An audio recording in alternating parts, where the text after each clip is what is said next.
I got it.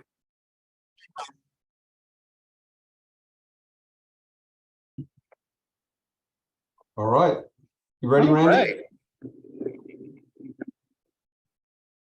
Hey, Rob, how's it going, man? It's been a long time. It has. Nice to reconnect. Sorry, I'm not visually in person. I'm driving home from work. I have a 45-minute commute now that I'm not in Michigan. So. Yeah, no, it's good to see. It's good to hear from you. But yeah, let's get started, and I'll show you what we're doing in here. This could be a bit of a whirlwind, but I want you all to know that this could definitely just be the start of a conversation. This isn't a one-time kind of deal. The whole point of what we're trying to do here is to connect with the community. But I'll just start. I'm Bryce Johnson. I work at. Hey, so Bryce, give us a couple of minutes. We'll just do a quick overview and a welcome, and then you go for it. Does that work? Okay. Yeah. Great. Done. All right, Randy. Do you want to press F5 on that?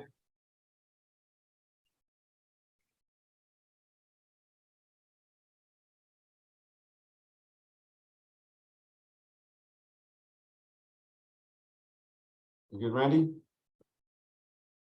You're muted, by the way. You're good. Okay. All right. So welcome, everybody. Happy 2023. It's been a few months since we did one of these, so it's good to get this show back on the road, see some friendly faces, get everybody reconnecting again. This is looking like it's going to get really exciting for our areas of interest, which I know are kind of few and far between in some ways, but in other ways, really, really super tight. So building that community, I think, is going to be really that much easier this year. So super excited. We've got some fun speakers today. We've got Bryce and Lynne, and they're going to be talking about their different worlds. And actually, the overall topic of today is called inclusive living, but it's going to be really exciting. Bryce is going to show you around the inclusive tech lab over at Microsoft there. And Lynne is going to talk about some R&D that she's been doing that is really quite amazing, particularly around stroke patients. So with that being said, Randy, do you want to give us a quick overview of what's happening? You're muted. So yes, we're going to start with Jeff just giving a little overview of CES, and then we're going to go right into Bryce's tour. And he's going to be presenting for approximately about 15 minutes, and then we'll do a little question and answer period. And then we'll go into a 15-minute presentation with Lynne and Bob. And once again, another 5-minute question and answer. And then we have a little bit of a time for roundtable at the end. And just remember that all the opinions that you're hearing today is from the individuals. It doesn't represent anybody at all. And we are recording, so thanks so much for coming. And we will be sharing this on YouTube later on for the people that couldn't make it. So I'll send this right back to Jeff. And thanks.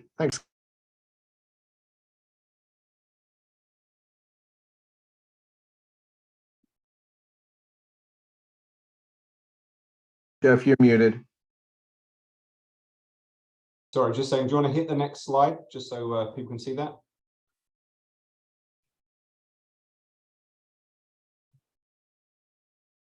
No, Randy, yeah, Randy, hit number 2 there. Unless we're seeing a different screen to you, which might be. In which case, I'll just jump straight in. So just a couple of really quick things. I just got back from CES. I know Teresa, who couldn't make it today, was there as well. Was anybody else at CES this year? No, it was absolutely mind-blowing. For the first moment I arrived, all the way through to the day 5 being there, I think I walked like 25 miles, but tons of interesting tech. A lot of it actually could potentially help the inclusive world. And so I'll touch on a couple of things just that I thought were pretty interesting. And Randy, there you go. So the first thing is just holograms. It's been something that's talked about for a long time. Everywhere you went, there were just holograms of different sorts. The definition of a hologram is not that easy. What I liked about this concept of holograms is actually just the communication of people. So it actually ended up just making it that this next generation of FaceTime, this next generation of being able to beam into Bryce's lab is just going to be that much easier and that much better. There's a couple of images here that you can see of different things. They didn't, funnily enough, work out very well on the camera. This one on the left was a near photorealistic robot that was moving around, and it was like 20 foot tall. It was really crazy cool. On the right-hand side, you can see me standing in a box. Apart from that is not me. That's a hologram of me. I'm about 50 foot to the side, moving around, and it keeps all those animations. So it really brings people into the same room. It is big enough to fit in a wheelchair, for example. So it's just a really interesting communication key that actually can also be voice activated, which is pretty darn cool. The other one is the background here, which is and there are literally, I want to say, at least 10 different types of hologram there. So even the very definition of what a hologram is being defined this year. But that other one was one you could move into and therefore have a full 360 experience. So kind of like VR, apart from you don't have to wear a headset. So as you went in there, and it's hard to see, unfortunately, because of this image, but there's this like 2 foot wide or high kind of panoramic view, and it would track your body movements and your head to actually change the things around you that you interacted with. So therefore, actually making it that much more accessible for everyone to have these really cool experiences. Next one. The last one here that I just want to talk about is the headsets. You know, I love the headsets, but what's really cool about the headsets this year are two key things. One, multiple sensory add-ons. So whether that is improved hand tracking, whether that is virtual smells, whether that is face tracking, whether that is eye tracking, these are all things that used to be very niche and now are being applied to these headsets. Why do people like me care? When we develop software, in fact, one of our friends who is a tetraplegic just got his headset. I'm heading up there this week to help him set it up. But the big issue is like, what experiences are applicable to him? Now, with the eye tracking, that all of a sudden exposes a lot more potential capabilities for companies like ours to actually make that software for him. The big one for me, definitely, of the show was the Vive announcement, which is the one on the right-hand side. And so just in case everyone knows, I say goodbye VR and AR and hello mixed reality, because this is really cool.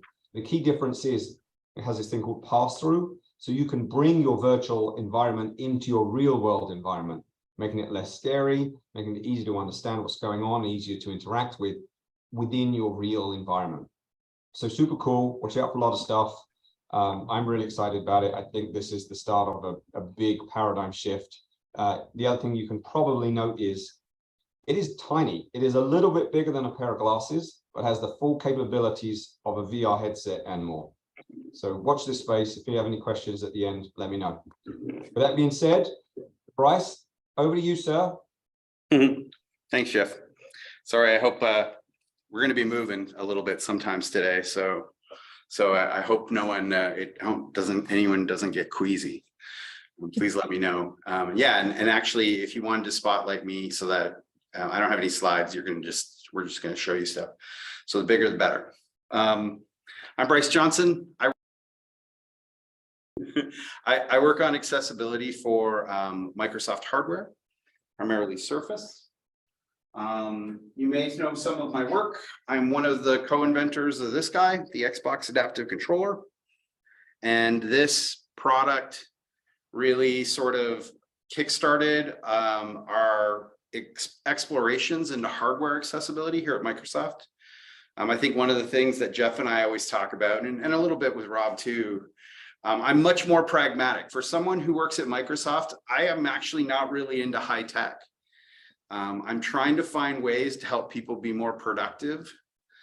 And I'm trying to find ways to help people be more productive with the tools that they have and what's kind of available to them. So I won't go too far into the adaptive controller because I'm hopefully you folks have seen it.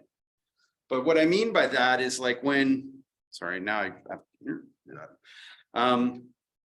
what I mean by that is that the reason why we still say with traditional switches for a lot of our work, is just because they're so prevalent and they're so easy to kind of get a hold of, and they're so available to folks. And we want to have that for people.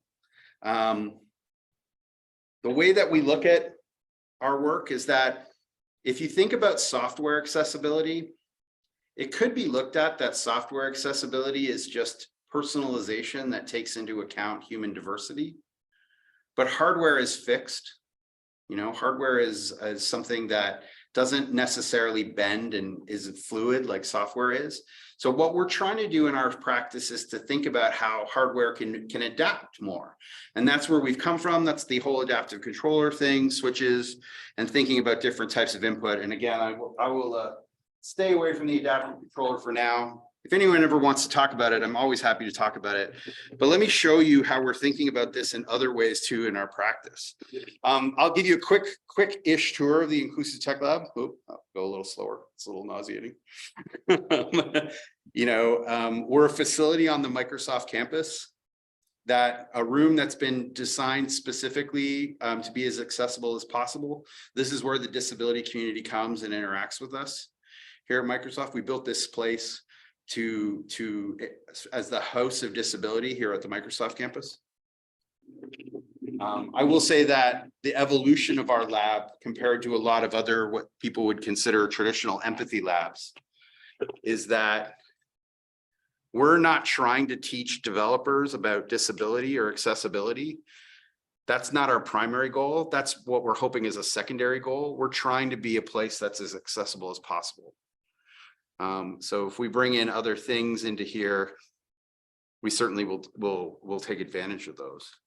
So let me sort of ask a question. If I were to ask you to think about a Microsoft Surface, you'd probably think about something like this, PC, type cover, small, stuff like that. But when I think about a Surface, I think especially a Surface Pro, I think about something that my boss, Panos Panay, says is that we're not trying to make a Surface for everybody. We're trying to make a Surface for you. And I think about how this flexibility of this form can be used in a lot of different ways. So what I've got here is I've got a different Surface, right? And this time I have it on a stand. And the reason why I have it on a stand is to get it at a higher eye height level, right? For most people with laptops, you're either craned down to have it at a good typing height, or you're put your keyboard up here so that you can have it at a good eye height. Laptops and traditional machines like that aren't really built for that type of thing. So a lot of what we would talk to is that I would just hear people like say, I just need to get my face closer to the screen. I'm not that blind, right? And so we're trying to meet people where we are. We're trying to think about modularity. And so just by adding a stand and a wireless keyboard, we've all of a sudden changed this whole sort of system. And beyond that, we have a product that we released about a year ago called the Surface Adaptive Kit. And this is a set of aftermarket augmentations that we built to enhance the function for people with disabilities while staying true to the Surface form. And the way that most of them show up is like we have these stickers. These are tactile glue dot stickers to give you a tactile affordance on keys that you might need to press. Blind people will often put glue bumps on their keyboards to denote keys that they really need, or furniture bumps or things like that. And all that stuff, we recognize that need, but we also recognize that if you put a furniture bump on your laptop, that lid's not going to close. And when you put it in your bag, you're going to waste your battery all day. Right? Those types of sort of pragmatic things. So how do we create something that fills that need, and while still the device is used in a way that is optimum for the user? Little things like little flags here. And something that I will give Erin credit for, even though she's not here today, because she's like a total, I don't know, not shower upper. Aaron from Agreed. Craig. Let's call Aaron a total not shower upper. Aaron helped us with things like these little poles that are on here to help people get a better grip on opening a laptop. I think the thing that my colleagues don't understand is that as a laptop gets thinner and sharper and more sleek, it requires more finger dexterity to even open the thing, right? So how do we create poles for those folks? And Aaron, and I joke, but Aaron was instrumental in kind of helping us come to this kind of conclusion. We went and visited Craig Hospital and in the beginning of this, and this is another pole that we have, a lanyard version. But they're strong. Like those, I don't do that lightly. So the way that I think about these when it comes to hardware is I think about devices, accessories, and augmentations. And I think about those three things being combined in ways that give people choice to create a system that works for them. Now, I think one of the challenges that we have as a practice, and one of the things that's really kind of difficult to overcome, and I will say that I understand kind of why this is. When the adaptive controller came out, we worked with so many great people who were motivated to play video games. And what we found was that when we'd go out into the community after it was released, we had a limited set of advisors before we announced it, before we released it. And then when we'd go out into the world after it was released, we'd have a whole community of disabled people who'd never even considered like playing games, right? So while we're sitting here going, well, you can create the controller that works for you, they're like, I have no idea what works for me. I've never thought about it, right? Last time I saw Rob in person, I think it was at AOTA 2019, 2018. Yeah, 2019. And the Super Bowl ad for the commercial, just for the adaptive controller, just came out, and I had OT after OT coming up to my booth going, how does this work? And I was like, what do you mean you don't know how it works? Like, we worked with you guys. Like, so it was quite sobering, I think, in many ways. And I think it's one of the things that to this day, we're still digging into try to figure out.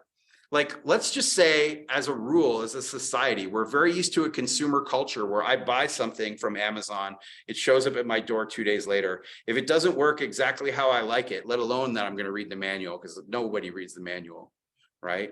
And if it doesn't work exactly how I think it should, I'm going to just send it back. Now, that is really hard to work within when you're talking about such a niche group of users. We work with a charity called Limitless Solutions out of Orlando, Florida. They make 3D printed prosthetic arms for children. The parents of some of these kids don't read the manual, or they'll uninstall the app from their phone that controls their kid's arm because they needed the space on their phone, right? So, I have to be really kind of aware that, just because I'm a user with disabilities doesn't mean that I am necessarily motivated to understand what is available to me, right? And so we have to do a better job marketing and supporting and all that fun stuff. But I don't want to dig too far into that because, but it is really interesting as we think about this in the world. There's definitely people who have an idea in their head of what they want. And when the product doesn't meet their idea, they shut down, right? They just go, oh, this isn't for me. And they assume that something else is going to come along, and it might not, right? I think especially in this space. You can see here, we've got, this is a silicone cover for a keyboard. So the keyboard looks like that. You probably can't see those keys at all anymore. But if I put this silicone cover on, you can probably start to make out some of those keys. It's high contrast, larger type. Color coded for dyslexic users. This is another way we're thinking about augmentation. And these are for sale. They're by a partner called JC Powell. But let me show you the new stuff, since I probably only have a few minutes left. And I assume this is probably what you want to see. Has anyone not heard of the Microsoft Adaptive Accessories that we just put out? and it's fine if you haven't, because they're only like a month old. This is, in my mind, the spiritual successor to the adaptive controller. We created a new set of hardware that's optimized to be augmented for different types of disability. It consists of a mouse, a hub, and a button. Let me show you. There's the mouse, right? There is the switch hub, and here is the button. Now, oh, and just to show here, the button actually comes in 3 different forms. There's a split button, a joystick button, and an 8-way button. And the way that these augment is that you can basically just twist that, and then it comes off. So these are just toppers. The actual base form of the button is the same for all of them, which is part of the fun part of it. That's that way. So let's start with the mouse for just a second. 45 grams, super light, wireless, Bluetooth, battery, highly sensitive. Think we built this for folks with muscular dystrophy, spinal muscular atrophy, who have very little movement, right? Highly sensitive. You can move this thing a millimeter and your mouse will go across the screen if you want to configure it that way. But 45 grams, this is, I struggle to think of a mouse that's lighter than this, right? But the fun thing about it, so works great, little mouse. But the fun thing about mice, in the real world anyway, is that mice have tails. Paige is in here, and she gets to hear me make that crack like multiple times a day. So mice have tails. So this is, I snapped on just a piece of plastic, and now this is what you would probably consider a traditional mouse. But beyond that, using 3D printing, you can start to do some real fun stuff. So this is an augmentation for this mouse, a mouse tail, that was designed by the designer of the mouse, whose daughter has cerebral palsy. Her fingers would fall off mouse buttons, and her involuntary movement would cause her to activate mouse buttons when she didn't want to, or spin the wheel. So what he did was he put in these grooves. So there's these grooves for her fingers to sit in. They help keep them in place. There's this guard here to stop her from hitting the wheel. There is extra plastic. So it is actually harder for her to press the mouse because she has high tone, right? And then on the bottom of the mouse, there's these little holes that are in this thumb guard, or this thumb support. And those holes grip the table. So it gives her resistance. And that resistance gives her precision, because again, she doesn't have fine motor control, So that's one example of an augmentation. We've designed a mouse that also can fit into a flip-flop. We've designed a shoe version of this mouse. And all of these designs are up on Shapeways, so that you can either go to Shapeways and get the 3D printed files and download them and attach them to your Microsoft Adaptive Accessories. Or if you're not into 3D printing, you can just buy the part from Shapeways. And I will tell you, quite honestly, I have some wonderful 3D printers here at Microsoft, but Shapeways stuff is really nice, And so even I will buy the stuff from Shapeways, but it's not super cheap to get someone to custom 3D print for you. So, but that's sort of the mouse.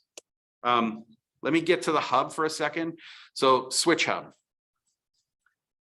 This hub will do any mouse or keyboard command, macro, keyboard shortcut. It'll open apps or files. You can map it to do all kinds of things. But let me give you a specific example of how we use this hub. My boss, Dave, is a guy who's got cerebral palsy. He sits in meetings all day, and he's on Teams calls, and much like what we've just had here, he struggles to find the mute button because he can't get to the thing in the app quick enough, like with his mobility using his trackball. So, he just doesn't mute. So what we've done for Dave is we've taken this button and we said, while you're in Teams, if you hit this button, it's going to throw a Control-Shift-M and a Control-Shift-O. So it'll throw 2 keyboard shortcuts 3 key keyboard shortcuts, which Dave cannot do as someone with cerebral palsy. And, you know, he can have one button, it'll mute his mic and turn his camera off, right? One button. Now, I keep saying in Teams because the hub is smart enough to be programmed so that this button does that in Teams, but this button can do something completely different in Word or Outlook or IE or whatever you have. So that's the hub. Hub's the brains. Now let's talk about the button for a second. The button, this is the first time that we've designed a button because while we certainly want to support regular switches, we had an opportunity to do something unique. So this button is wireless, has a battery, and it talks to the hub. And you can put 4 of these buttons with one hub. So I said this was an 8-way button. So if you had someone who could leverage that many controls, maybe, you know, a tetraplegic with a joystick, right? Like that many things, they could have an array of joysticks in front of them and they could do a whole lot of like configuration. We have this one, I shouldn't have this out. So this is one that we worked on, I think with Andy Lynn from Rancho, you know, for certain type of tetraplegics. The reason why we don't have this design online because quite honestly, it's got way too much leverage. It rips these buttons apart. It wasn't. It's way too much. You can bring way too much leverage to this thing, and it can break your button. So we don't show that one a lot. But again, like you can, while this is 8 buttons, you could program all 8 buttons to do the same thing. You could program 4 to do something, 4 to do something else. It all depends on how you want to do it. The split button version of this, that's only 2 buttons. The software, you go into our software and you basically say, I have a split button, and it'll only give you 2 options, and it just does all that work for you. But wireless, you know, this talks to this, you know. We have the mounting options that we went on this time. So if you remember from the adaptive controller, we had a quarter and an amps mount for like RAM mount. This time, because these are much smaller and lighter, we went cable ties. So these slots are for cable ties. You fit a cable tie in there, very pragmatic. Here's a 3D printed version of the button, which is a cheek button. So I hope I'm not over time. And I hope I have some time for some questions, but I'll happily take questions at the end too. That was awesome, Bryce. Super thanks. Anybody got any immediate questions? I did see Ohio State picking up their adaptive controller there at the beginning. But yeah, any immediate questions for Bryce? You can always reach out. Now you know me. Reach out. Bryce, I've got one question for you that I think is good for everyone to understand. The Inclusive Tech Lab itself, who is that open to, and how do people gain access? So you really just ask us, right? Like we have a link on our website that'll go to an email address, but if you have my email address, you might as well just email me. Because if you email that address on the website, it's going to go to an email box that I have to check. So now you have my email address, like skip the middleman, you know. So, you know, just send a note to me. We're open to everyone. I will say, you know, if you happen to be on the East Coast, I like to do stuff in the morning before work opens here in the West Coast. We can certainly do a longer tour. We can do some more detailed discussions on how we think about some of this stuff. I know I just like went through a whole bunch of stuff, you know, but you know, you'll see stuff in the lab too that's probably familiar to you. I have jousts, and I have quad sticks, and I have this Kensington trackball, and I have this Clevy keyboard. Like I have a pretty decent collection of AT. I don't want to say it's the greatest, but because I've seen way better collections of AT. I'm sure many of you probably have better collections of AT than I do. But I have a pretty good set I have the biggest collection in Microsoft, that's for sure. Awesome. All right, Randy, Lynn, you guys ready too? We'll come back to questions at the end. Yep, we're ready. Awesome. Shall I share now? Okay, so I'm going to share. You can hear me? Okay, so I'm sharing my screen here, and then give it a do, there we go. Show. All right, are you able to see my slides? Yes. Okay, wonderful. So I'm going to start for about 10 minutes and then I'm going to turn it over to Bob. Bob is a stroke survivor of 12 years and he's going to kind of conclude the presentation and sharing some of his experiences and tips and techniques. So we were formerly GamesThatMoveYou. We're in the process of a rebranding to RX Games, which is a name that combines the serious nature of what we do, prescription, with games and fun. So we feel like it fits us nicely. Our model is that we are trying to bring together therapists and technology in a partnership to support both better patient outcomes and higher patient satisfaction. So why did we end up going the rehab gaming route? I'm going to speak to you a little bit about the research. We've been doing this for 11 years now. We've been at it for a long time. We know all the research in the area and we've done a lot of our own research. And this is kind of our motivation for getting started with this. So one of the main things to consider is that physical activity is a big problem for people with neurological disabilities. We know that it's best practice for therapists to address physical inactivity with patients. The World Health Organization put out this lifestyle scorecard, and their expectation is that all health practitioners address these 4 tenets of health, and therapists in particular are very well suited to address physical activity, or probably the best suited of all the professions to address this. American Physical Therapy Association basically endorsed this and said that therapists need to develop a plan to help track progress towards meeting about 150 minutes per week of moderate intense exercise. And it's in some best practice guidelines as well. But despite all this, patients are still really struggling to get enough physical activity. They only get about 28% of what they're supposed to get on average. And the result of that is pretty catastrophic in terms of their health outcomes. They've got a 50% higher 10-year mortality rate and increased levels of disability. In fact, those studies are showing that after people get discharged from inpatient rehab, then they're, even with some of the supports that they're getting in their community and outpatient rehab, disability tends to increase over time rather than improve. And part of the reason for this is that physical inactivity. So these are the best practice guidelines. I'm not going to go over them in detail just to keep in time, but basically they're similar regardless of the population you're looking at. People need exercise. It's good for most everybody. And the exercise guidelines are suggesting that the exercise happen outside in the community and in their homes, as well as in the clinic. So people can get started in the clinic, but it really needs to transition into a general health and wellness in people's homes and in the community to make that health benefit.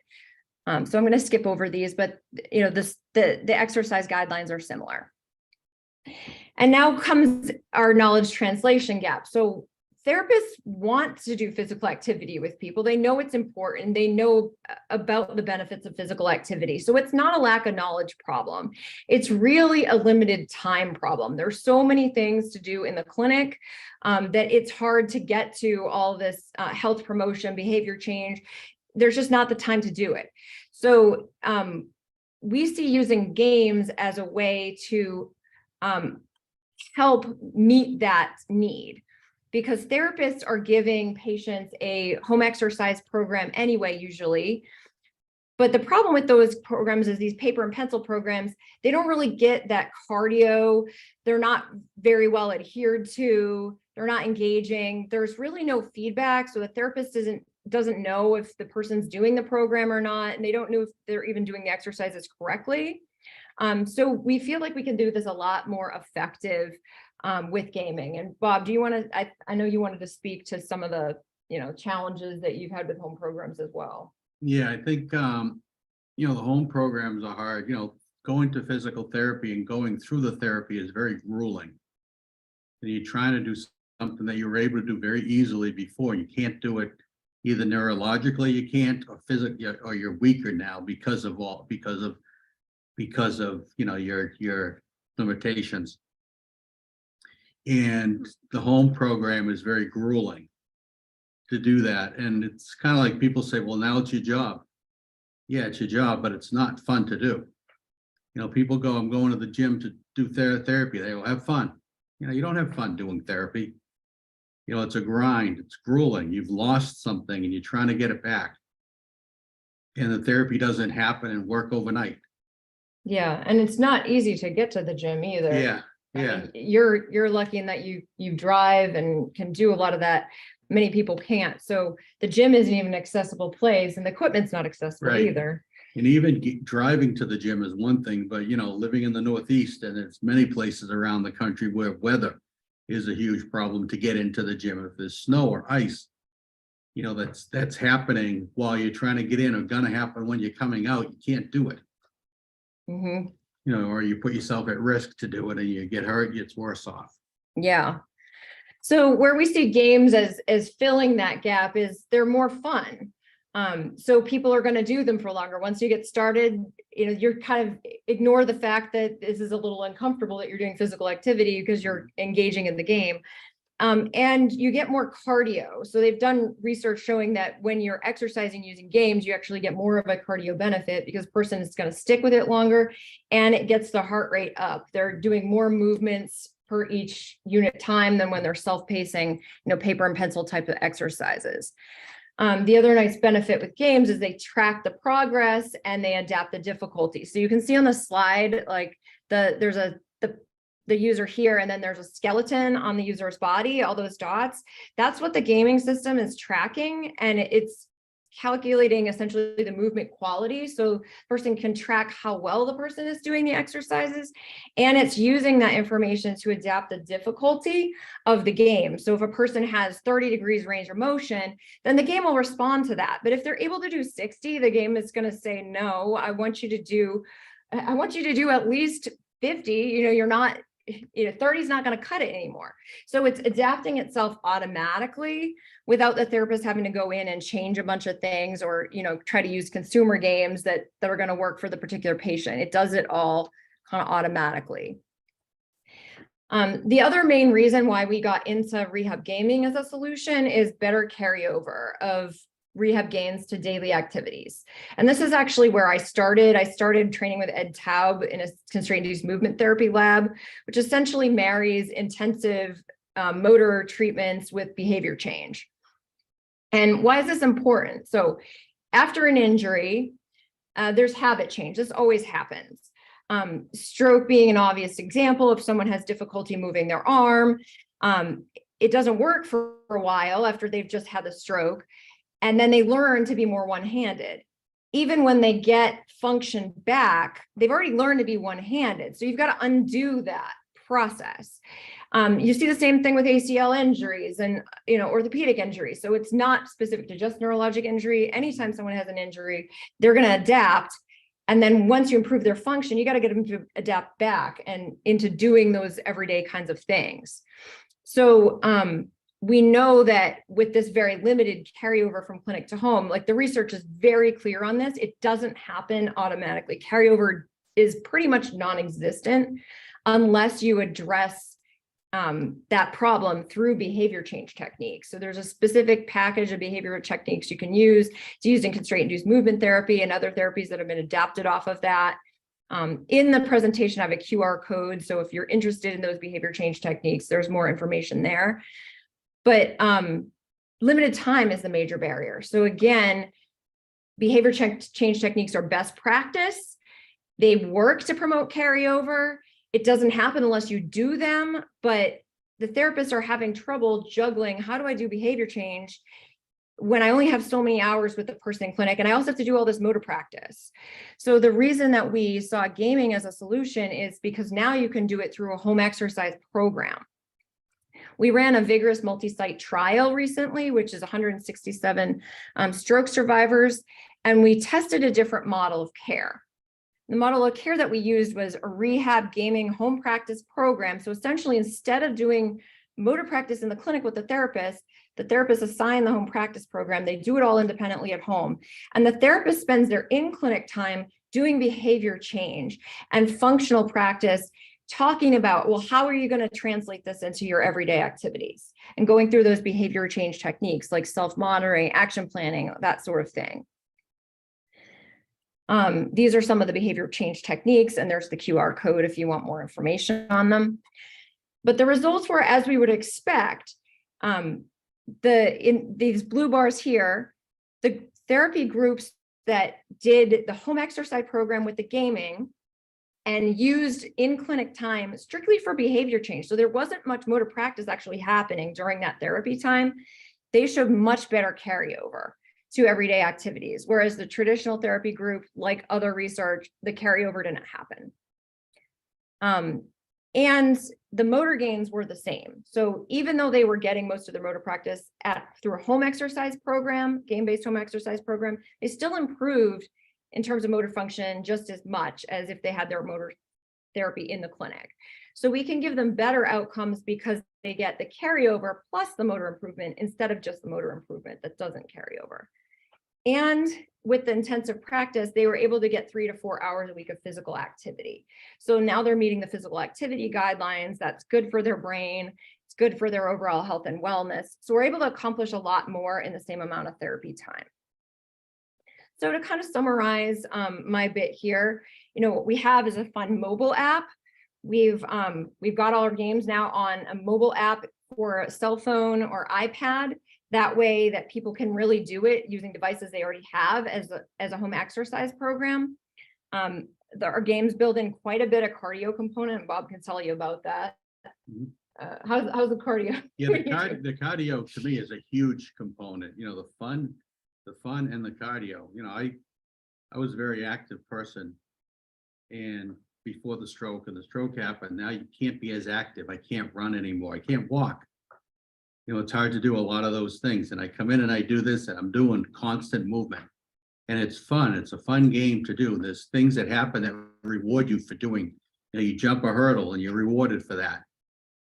And it feels good to do that. And then the cardio, you do it for a couple minutes and then you're like, oh, wait a minute, I'm sweating here too.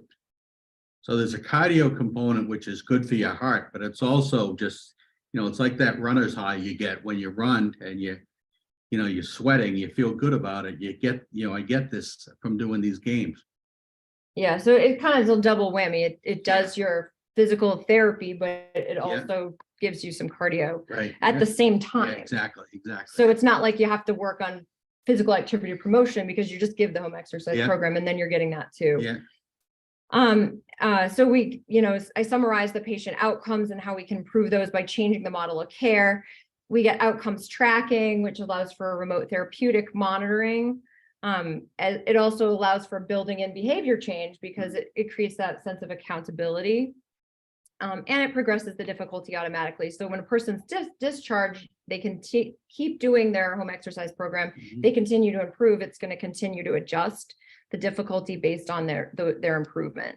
Right now we have over 30 games and more than 100 different physical therapy exercises in the app. So I wanted to turn it over now to Bob. This is just a video of Bob, playing the game. So do you want to share some of your experience? Yeah, my experience doing this, I've been doing it now for about a year. Every few weeks I come in and work with Lynne and go through the games. And I just find it's fun. I look forward to coming here and doing it. It's fun. I'm playing a video game. I'm in a video game. People that have kids, you can't get your kids away from video games, and adults get hooked on it. It's the same idea. I'm in a video game. I'm rowing a kayak, with my arm. And if I don't do it correctly, it won't go. It'll make me do it or make me keep doing it till I'm correct. And, I'm doing that. And so I'm gaining benefits of the neuro aspect of it, being able to move my arm and build strength in that. And I'll keep coming back to it. It's fun. It's fun. I enjoy doing the exercise. It's not a grind to come in. I'm playing a video game. I'm in the video game. And I see in the limited time that I'm doing it, I see strength in my arm, and to the cardio aspect of it, I see the strength. And as I go through it, I find that I have more and more stamina doing it. I can play the game for longer as I keep doing it. So it's helping the cardio aspect of it as well. So there's a huge benefit to that. And, you know, and I do other things with other therapists where I work on the strength, but, you know, the games help with the strength and the things that I need from the physical therapist, as well as the neuro aspects of it and being able to do things that I couldn't do before. So what would you, we've got some clinicians on the call Yeah. here. Are there any messages you'd like to give to clinicians who are treating people who've had stroke or brain injury? I think the biggest take, you know, I have is that it's, you know, the whole therapy aspect of it is a grind. And people that tell you that they understand it really don't until you've kind of gone through it. Hopefully you never have to, but it's a grind doing it, and using the gaming tools and the games it's fun. The grind is gone. So it's enjoyable to do that, and you can track your progress as you're going. And you do make improvements. You know, people say, you know, you don't make improvements. Stroke patients don't make improvement after a period of time. Well, you do. Number one, you improve your deficits, but you also feel better because now I can get a sweat in. I can come and work out and get a sweat in for an hour and a half, or shorter period of time if that's the case. The games you can play for, you know, I can play a game for 15 minutes or 20 minutes, or I could play it for an hour or longer, you know, or do it different days and different things, and focus on different aspects of my body. One might be cardio, one might be strengthening my arm. And other parts, you know, we did some work yesterday. A lot of it was leg work. And I felt that. So it helped strengthen my legs yesterday and maybe help with some of the movement. What would you say the learning curve is like? So for someone learning to play the game, about how long does it take to learn each kind of therapy game? I don't think there's a long learning curve, because the game continues to go. And even, you know, if you do a movement and you didn't do it right, you're still doing that movement. And you learn, you know, to kind of do the exercise that's moving your leg or moving your arm. So you learn how to do it.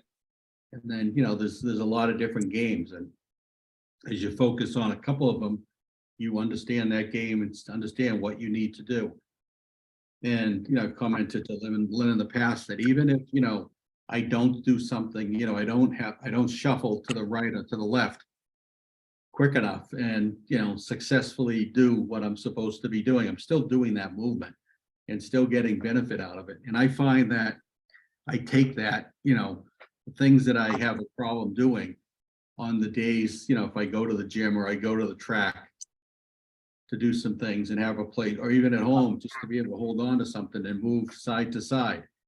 I do it. I can focus on some of those things and the behavior changes that, you know, that you need to have as well. You know, because I'm doing these games and enjoying them, I'm much more conscious of, you know, simple things like flipping a switch, a light switch. I do now with my left hand. And I wouldn't have before. I would have just used the good arm. Now I use the other one and just flip the switch. And it's not perfect yet, but it's, you know, it's progress. It doesn't have to be. Yeah, it's just, you know, it's the beginning of it. And so I think to clinicians, I would say that it adds to what's going on in the in therapy, in-house, or, you know, if you go to therapy. And you know, it's hard to do the same thing you did in therapy at home. For a stroke patient, you can't move your arm, or I can't move my leg without somebody helping me do that. So it's not like you can say, hey, go do this at home. I can't. So, you know, doing something like the gaming where you can do it, you know, certainly helps significantly. Mhm. Great. Well, that's our presentation. We're open to some questions. Lynne, I think you have some questions in the chat. Oh,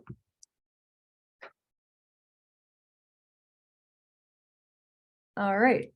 So where the name of it will be RX Games. So we haven't rolled it out yet. We've got it on the phone. We're testing it on the phone, but we want every kink to be out of it before we roll it out clinically, but it will be RX Games. And is the all input by motion detection? Yes. So the app uses the camera that's on the cell phone or the mobile device, and that is what's tracking the body movement. And so all you need is that mobile device. It's like a complete package just in the mobile device that the person already has, because it acts as the sensor. So what you do is you just take your cell phone, hook it up into like a little stand here, stick it on a mantle in front of your TV, smart connect it to the TV, or you could plug it in via HDMI adapter to your television. That way you got a nice big screen, but the game, all the app is actually running right off the phone. And then it's tracking the person's movements as they're playing. And you can use whatever display you want connected to your phone. Yes, so it's similar to the Connect. Now it's using the Google AI skeleton, but similar to the Connect idea, but now you don't need the separate Connect device. So it works on the mobile phone. Have we considered using Bryce's solutions in your games? We don't really need much hardware because there's really no controller aside from the person's body. So essentially, our app sort of is like it's a software solution that is similar. So for example, and it adapts automatically to what the person can do. So for example, our upper extremity game, you may have people who have 30 degrees range of motion in proximal joints, and you may have people who have 80. The game is going to recognize how much the person can do consistently. And if they've got 30, that's all it's going to expect from them. But if they've got 80, it's not going to work when they only do 30. So it adapts to make sure that the person's putting in good effort to what they're capable of, but using more software solution than a hardware solution. Our goal is to try to keep it as portable as possible. So you could have a home health therapist, have it on their cell phone, go into a patient's home, get it up and running. Or you could have them push the prescription to the patient's cell phone and do it. And they can continue to do it as homework. Would you be interested in an input device for independently measuring foot flexion? I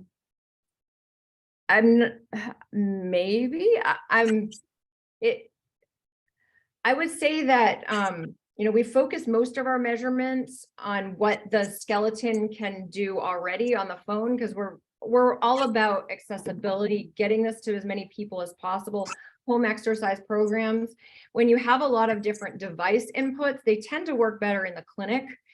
People are used to doing apps at home, so they can do that. But if one of the challenges we had with our Connect-based system, it was hard to get it into patients' homes because they had to have the right hardware for it. So we're really trying to get it to people using what they already have, and that's our biggest push right now. How accurate is the tracking, gross motor versus fine motor? Fine motor, it doesn't do a great job yet. Gross motor is fairly accurate. I would say the least accurate is in the deep plane or the sagittal plane.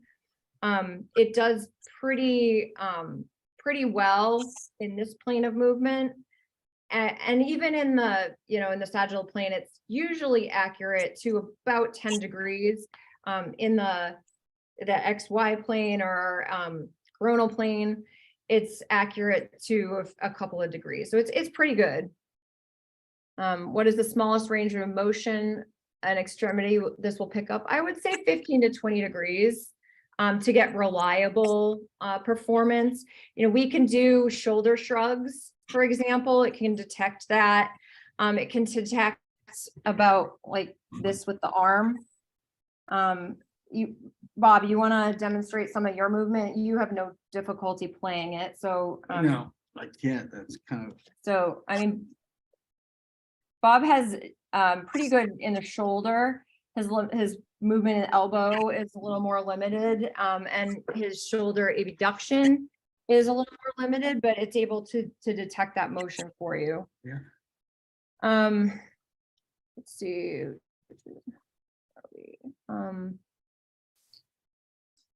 Smartwatch. So we haven't been using the smartwatch because we were using a Pebble Time for a while, smartwatch to do some more of the behavior change and kind of prompt them if people weren't moving it. But Pebble Time ended up getting bought, so we haven't pushed that over. We still think it's a good idea. So hopefully someone else takes that up and rolls with it, or that can be a thing we do in the future. So feedback, we currently don't have haptics because it is an optical sensor and you would need another device to do haptics.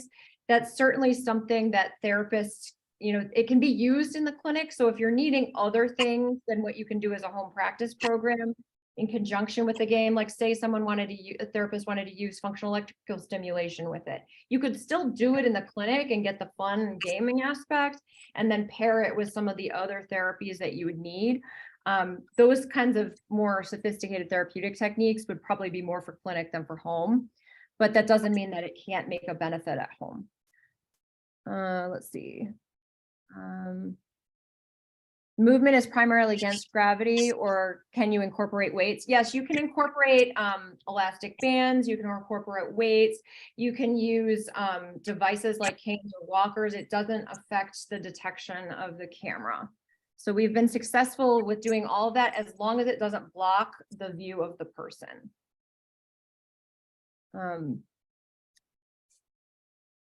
Okay, question for Bryce. Yeah, let's move into just a roundtable discussion for everybody. So Bryce, you want to go ahead and respond to those questions? That would be great. I will, but you might not like the answer. I use lots of gaming in my lab. The work that we do is primarily to increase people's interaction with games and with productivity. So what I tend to tell clinicians is that I am not trying to make better people. I am trying to make better gamers. So, right, so, and this is the, it is, so with all the work that we do, it's important for us to work with the therapeutic community. It's important for us to understand, but we're not medical professionals, right? Like I want people to play more video games and be better at video games. I want people to be more productive at work. So that tends to be how we focus. If our work can help therapeutic communities, we're happy that it does. And I don't want to say that we won't ever do it in the future. We certainly touch on that. I think it's just weirdness of a mega corporation like Microsoft. Like I've never met anybody in our health team, right? So stuff like that. But hopefully someday we'll get there. But yeah, I mean, I'll have people, the biggest thing that we do in here is I'll have people come in who've never played games and I'll figure out a way for them to play games, right? Oh, next question. What's the cost of your, oh, that's Lynn, that's for you. Yeah, that's more for my CEO, but if you're interested, feel free to reach out. I'll get you in touch. I know that when we do the rollout of the mobile device, it's going to be a subscription type of model. So we'd like it to be free for patients, and clinics would kind of subscribe. And there are some billing mechanisms, I think, to help reimburse some of the clinic costs as well. So we can talk more about that and what would work for each clinic offline. Okay. Absolutely.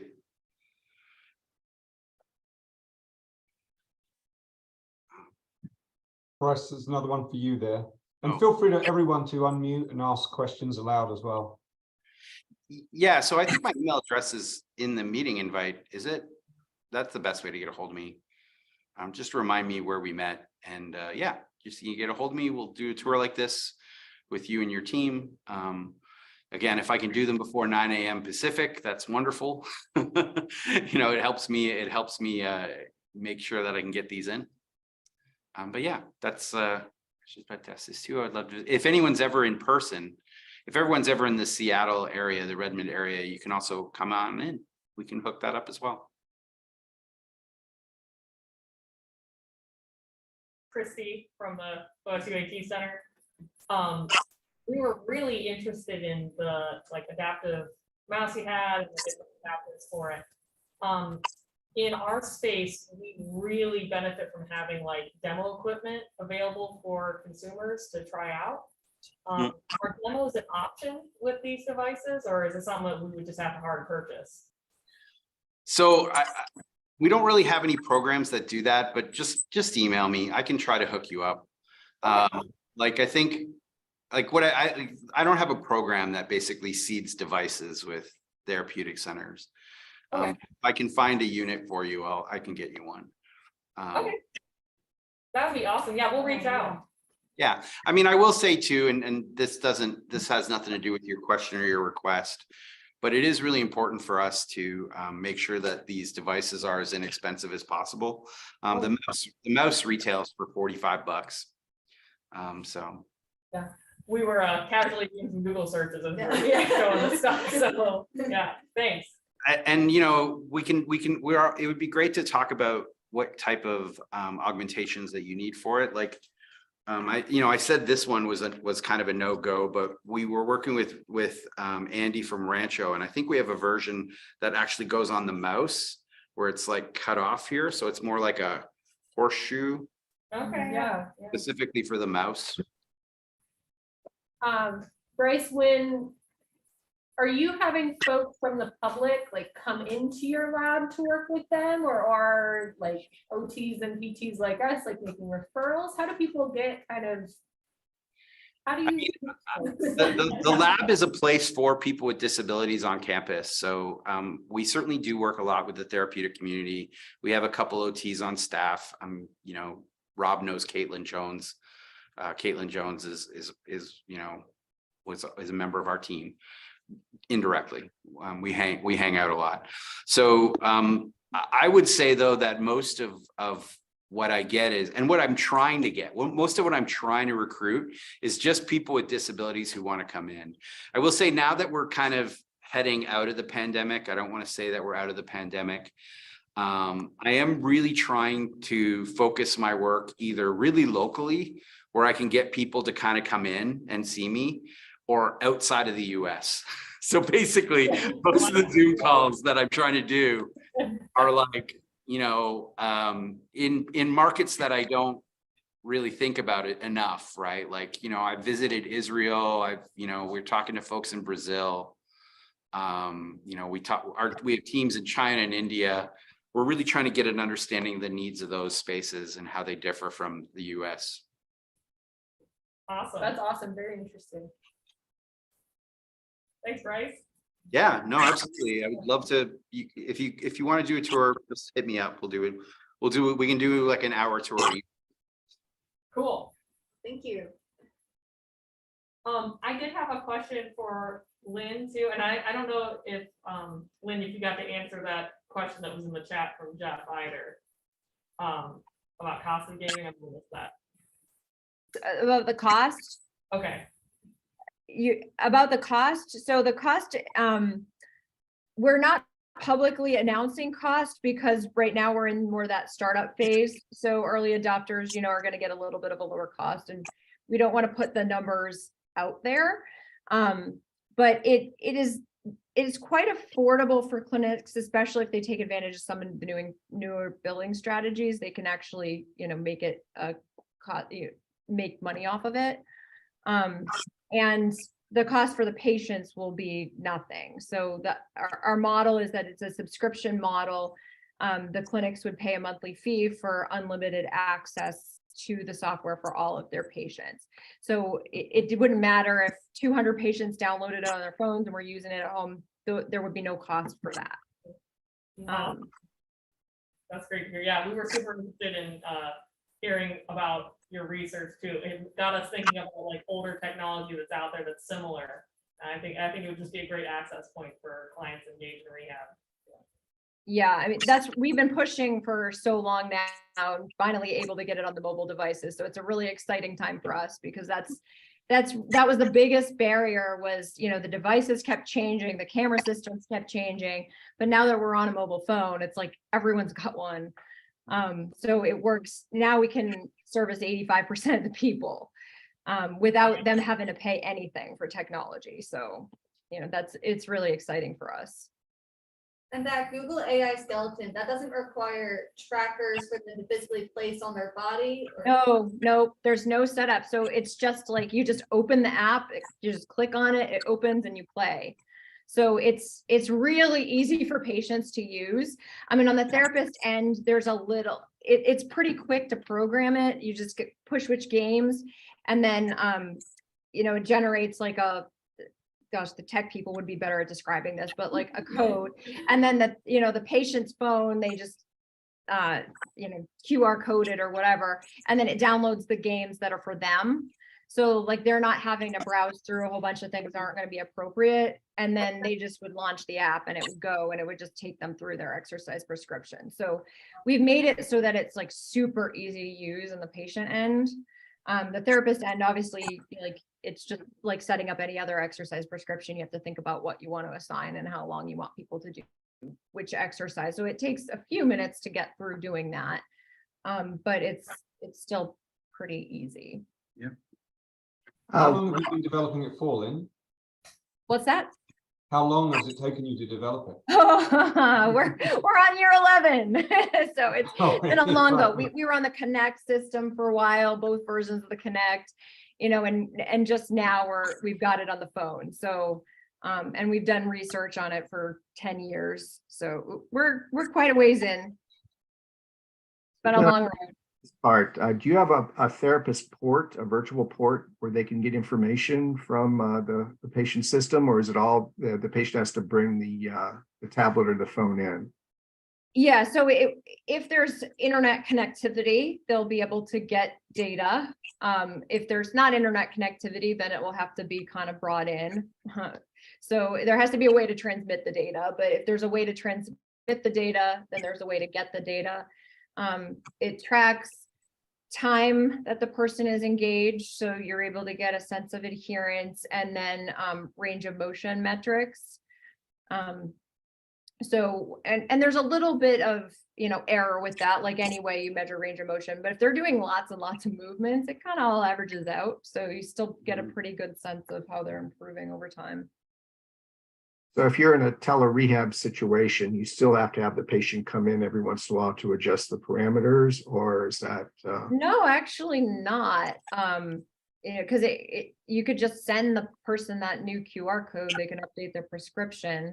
So it wouldn't require really we would still recommend that the person meet with the patient first, obviously, because you got to get a sense of where your patient's at, and that's probably safer to do in person. But after that, in our clinical trials, we did a lot of stuff completely remote after that point, where all the motor practice was through the game, and then they were meeting with the therapist virtually, largely for behavior change.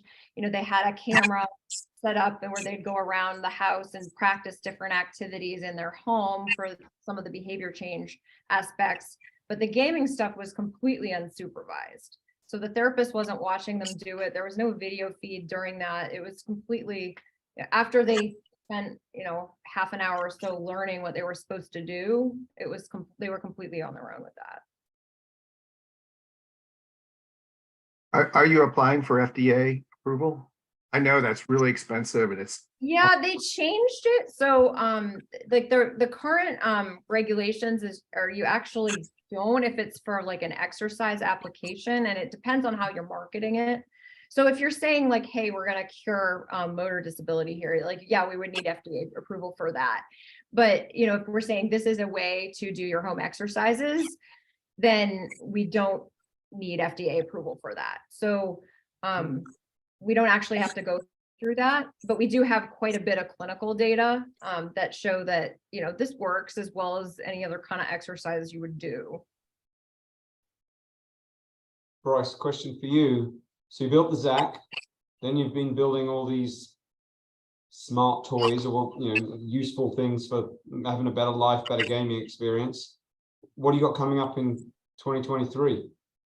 I can't disclose that. I will say, we're always looking at stuff, but like, I think quite honestly, we want to see how the adaptive accessories go out into the world. We still are supporting the adaptive controller as best we can. But I think like what we learned from the adaptive controller is that there's definitely a higher support need for the customers of that product than say a typical controller. Yeah. And our business needs to account for that. Right now, just to be honest with everybody, it is tricky enough for us to get this stuff built. If I showed up day one and said, hey, build this thing. Oh, by the way, you've got to have a dedicated staff of support people once this product launches to like go out into the world. I'd never get past go. Right. We're always, so, that's me being honest, and that's not an excuse. We certainly know what we're trying to do. And there's a bunch of things, when the adaptive controller first came out, I was angry at things like AbleNet for like wire switches, $70, right? And now I'm a lot less angry because I realize that like, that some of those business models that are based on medical models, they provide support that we can't support. I don't have a rep that's going to come to your facility and like talk to you.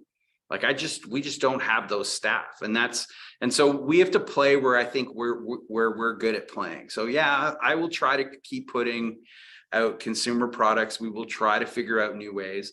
Let me give you an example from the education world. I have teachers all the time that tell me we don't give them enough documentation. We don't do this and that. And we put lots of documentation online. For some reason, it's just not in a place where they can find it, or they're not able to find it. Yet at the same time, I've got these same teachers that have found like an Etsy solution because their friend recommended it. And now it's part of the curriculum, right?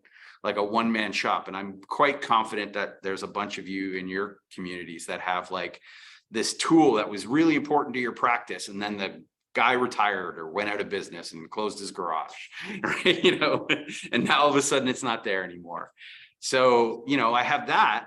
And then these teachers at the same time are saying, listen, my parents, like I can't support my parents because I can't communicate to them in a way. They don't want an email from me telling them like what their kid is. They want like an Instagram video. So there's all these ranges of communication that we're in right now, that where people expect to have information given to them in a specific way, it's going to get interesting, right? Like it's going to get interesting. We just put out a bunch of videos for the adaptive accessories where we worked with some YouTubers to make sure that they could tell their authentic stories, because we know that like we can't show up as Microsoft and go, hey, do you have cerebral palsy? You need to do this. Like, so we don't do that, So we just talk about what the product does. Another one for you, Bryce. So most of the equipment you've shown us has been all upper body extremity things. Mm-hmm. Do you have any equipment that is lower body? Well, I mean, lower body in the sense that like we put switches on people's feet, so we certainly do that. But I mean, again, not being a medical practice, right? The only thing I'm trying to get around is the fact for my mobility cases. For other cases, it's something different. Is that as an industry, we expect people to have fluid, like they're expected to have fine motor control and strength in their hands and fluidity and precision. And we're trying to create tools for people who don't have that in their hands. Yeah. So I don't have any, I mean, I put a mouse in a shoe. I put the adaptive mouse in like a flip-flop, but that's only because I had an ALS patient that couldn't use their hands. Are you thinking of me? Are you thinking of me, Jeff, in the asset? I am, yeah.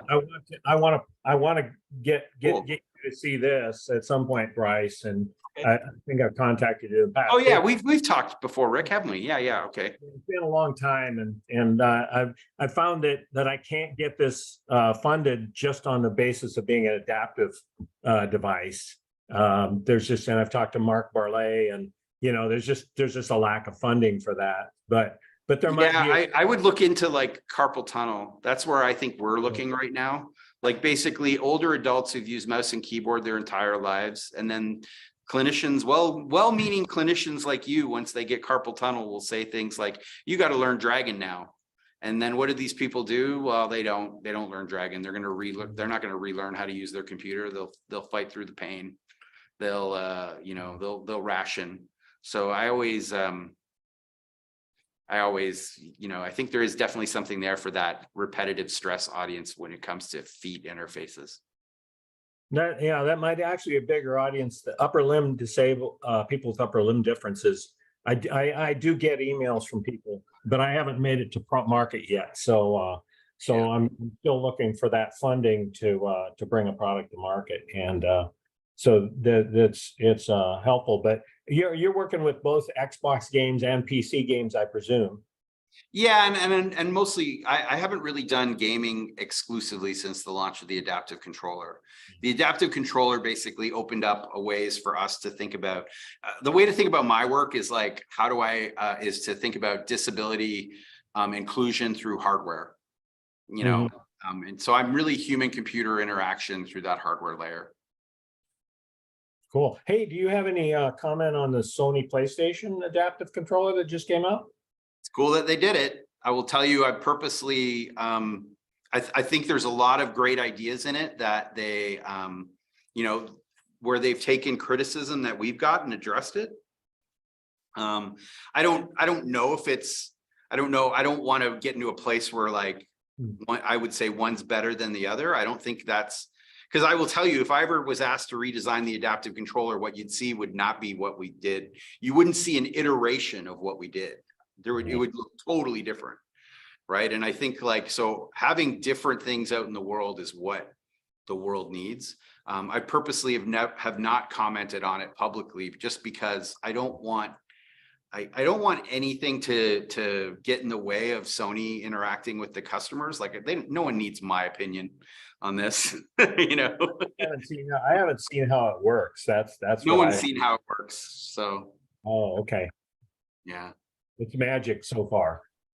No, I mean, I can see the fundamentals of it, but what I mean is like they haven't produced any video of anyone actually using it yet.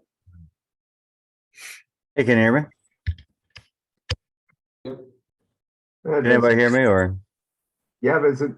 Oh, awesome. Sorry. I got a new mic. That's why I never trust. Anyways, question for Bryce. Well, first of all, on that PlayStation controller, it looks very thumb heavy again, and that's always a concern for me for patients. But have you ever reached out to primary care physicians, frontliners? Because me reaching out, talking to a lot of people, working a lot with the accessibility, helping cases. Usually I send cases that are, complex, and we try and find solutions. And of course, I don't know if you recall, but I'm working on a couple of designs myself. Mm-hmm. But in this case, I guess the question is, have you reached out to primary care physicians? Have you ever heard feedback or had meetings with any as to how to capture those patients? Now, again, separating Microsoft based on what clearly and what you've made established in terms of gaming versus rehab or treatment, and not getting into that, leaving that for the doctors. But have you ever talked with them about the population that actually comes into the office versus what's online? Because these are two different populations. Yeah, no, absolutely. And I won't say that we work with primary care physicians. I do work a lot with occupational therapists, and now I work a lot with speech language pathologists. So those are primarily in the medical field, and recreational therapists, quite honestly, a lot too. A lot of recreational therapy is now. I think when we started our work with the adaptive controller, recreational therapy wasn't as big a thing as it is now. At least it didn't feel like it. But I think like those are the communities that we tend to work with. There are some folks in NYU that we're talking to that are actually doctors around some other things, but yeah, I mean, yeah, it's mostly OTs. And I will say that the hospitals that we tend to work with are more the local ones. Jeff and I go to Harborview. You know, that's the one that I tend to go to. It's not that I don't want to. I guess it's really just I think, you know, to my to my strange sort of comment before, if I was going to start to reach out to primary care physicians, I'd like to talk to some in India. I'd like to talk to some in Brazil. I'd like to talk to some, you know, in Africa. Because the nuance of what they need is really not only interesting, but it makes the product richer. True. I mean, the extreme, like you get great stuff from NASA, you know, the results of what's the extreme way, and then how can we put that in a car, you know? Yeah. But I mean, if you go to a say, hospital in Israel, they Mhm. use all consumer grade equipment because everything there is state funded. So they'll have patients on home ventilators. Now that's an impossibility in an American hospital, like liability at home, but they don't have liability in Israel. Right. So the whole idea is that like they want to put you on the equipment that you're going to use in your real life. Well, but to bring what I was going to say to point, it's we see the extreme and we get the extreme, and it's really fun to focus on, oh, I have this person with a very, very rare condition, like just pathologic all the way through, and we're going to find a solution that works for Timmy. But the reason why I mentioned primary care is because what I see is, see, doctors are great when it comes to heart attack. Everybody's trained. We know exactly what to do. But when you have everything between 0 to hero, that gets missed by a lot of primary care because it's either not interesting or the symptoms present so mildly that nobody really jumps on that. So what am I getting at? The point is that the disability range of families that come in, because at this point, pretty much everybody games something, phones, etc. Somebody's playing something in the family.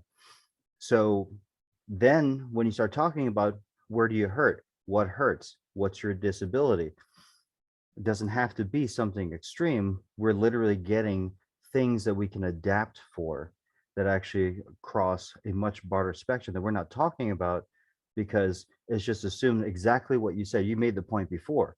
We get used to our pain and we decide not to change because one, options are not available, and two, that's my normal. Well, what is your normal? If I lose my leg, that's normal for me, but it's not a normal situation.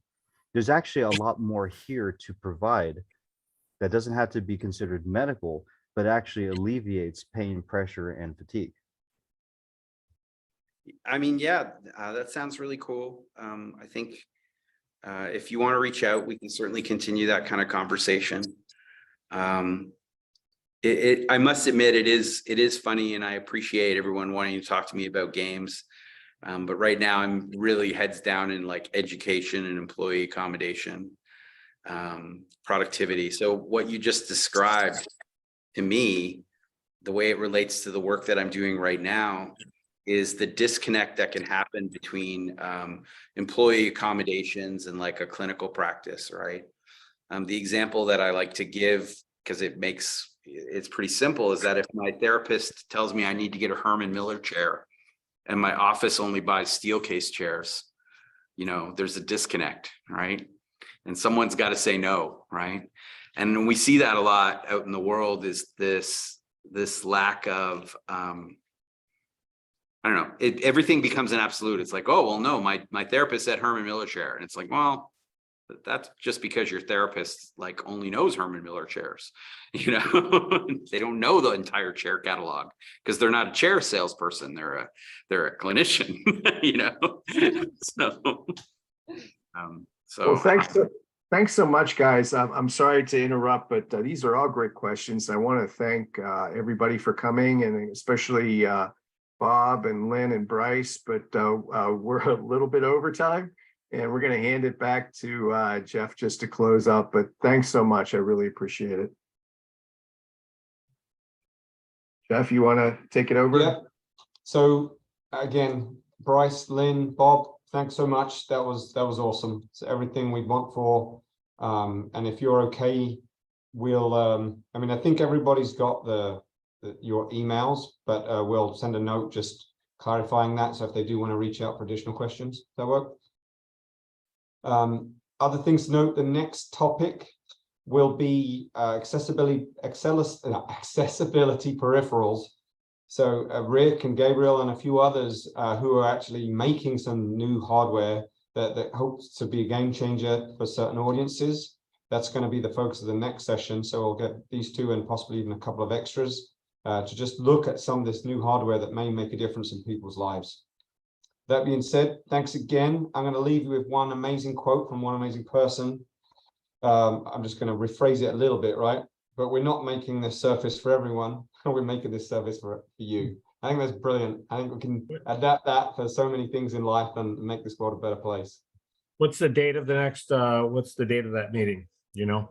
We don't know for sure. We'll reach back out. We were thinking about changing from monthly, which is what we were last year, to quarterly, but the kind of agenda items are popping up that we might. One of the things we're changing is that we're going to put this online. Last year we were very offline, it's kind of secretive, but we think it's actually even better if we can get more and more people involved and active, particularly, you know, putting it onto YouTube and things to build a community where everyone learns from this stuff. So we may well we'll at least do one quarterly, but we'll probably have several sessions in between those for just whoever can attend. And then we'll put it on YouTube for those who can't.